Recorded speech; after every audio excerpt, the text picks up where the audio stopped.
তেল মাখিয়ে এরকম করে ছাড়িয়ে নিচ্ছি। ওটা করেছি আর এই শালটা চলে নিচ্ছি বেগুনে।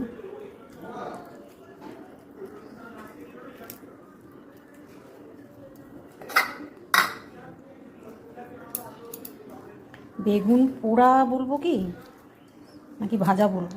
ডাইরেক্ট পোড়াই নেই, কারণ ইন্ডাকশানে রান্না করেছি, পোড়াবো কী করে? গ্যাস এখন কিছুতেই খরচা করা যাবে না।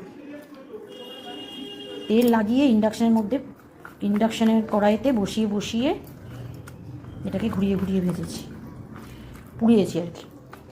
ডাইরেক্ট আগুন ছিল না, কড়াইতে করেছি। আগে বেগুন পোড়াটা দিয়ে খেয়ে নিই। পোড়া না ভাজা আপনারা ঠিক বলবেন।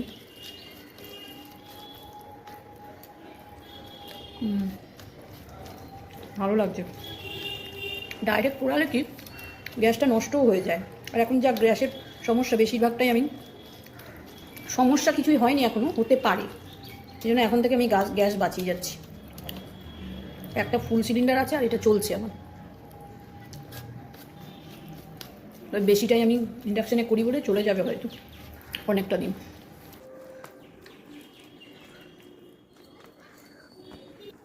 এই বেগুনটা অবশ্য দুজনের খাওয়া হয়ে যেত, বেগুন আর টমেটো পোড়া। কেউ নেই, আমি খাচ্ছি। আগে করেছি ফুলকপির তরকারি, পনিরের তরকারি, আর মুগ ডাল, বেগুন পোড়া আর ভাত। রান্না আছে ফুলকপির তরকারি, পনিরের তরকারি আর মুগ ডাল।